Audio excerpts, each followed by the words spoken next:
What's the biggest fear you have about backpacking? If you're anything like me, it's not mountain lions, chiggers, or bears. Oh my!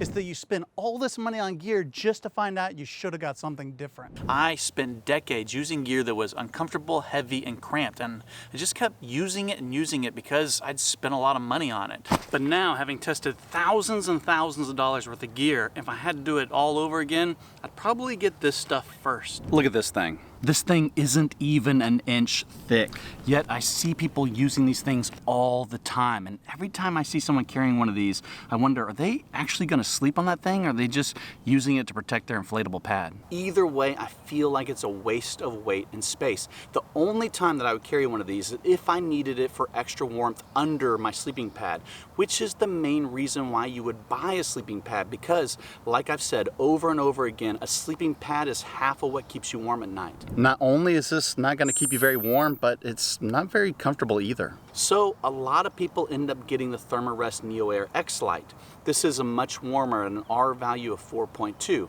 R value, for those of you that don't know, is the industry standard measurement for how well a sleeping pad insulates.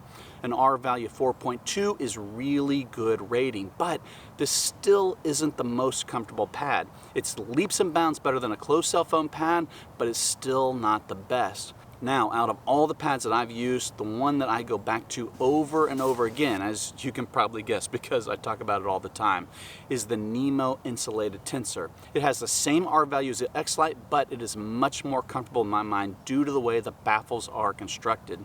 These deeper divots and dimples help to relieve pressure points, making for a much more comfortable sleep.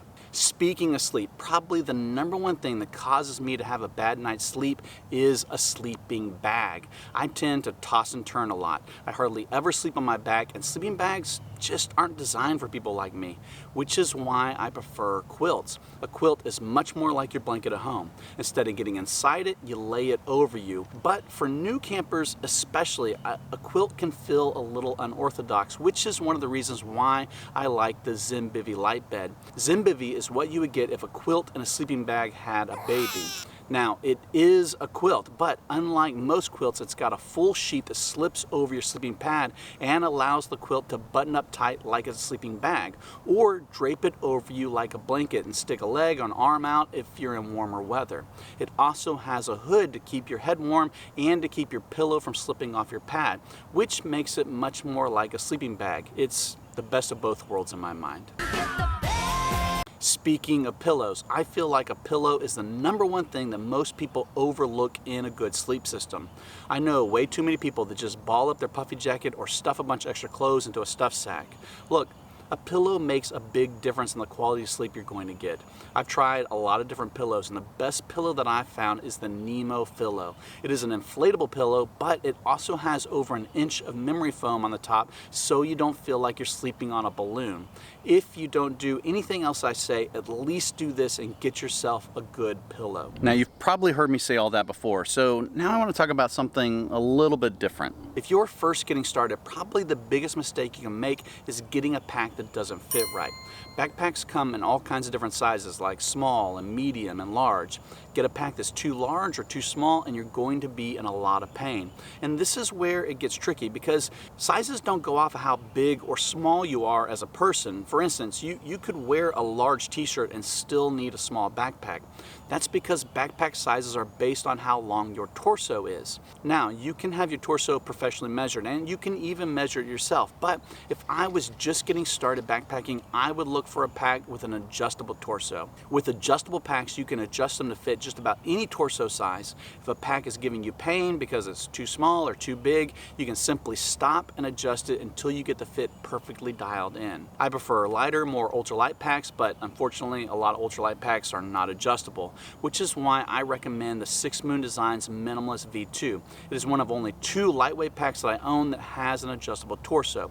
It's also the most affordable pack that I've used at $210. If I was just getting started, this is the pack I would get. Now, this last thing I go back and forth on. Do you get hiking boots or trail runners? You've probably heard trail runners are better, but in the past I've been a big fan of hiking boots and I resisted switching to trail runners for a really long time. And even now I go back and forth. Just last week I was hiking in fairly muddy conditions and I really wished I had my hiking boots.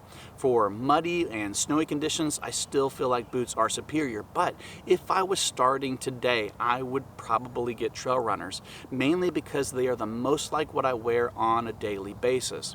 They are considerably lighter, which makes a big difference because your feet are the one thing that you're picking up and putting down repeatedly. So the less weight that you have to lift over and over again, the less fatigued you're going to be at the end of the day.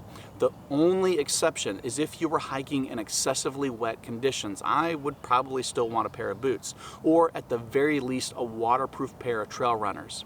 But if I knew I was only occasionally going to get my feet wet, trail runners will ultimately dry faster and be lighter and more comfortable than boots. Okay, so obviously this isn't an exhaustive list, just a few things that I feel like stand out from the rest. If you want to see even more gear I recommend, be sure to check out this video right here.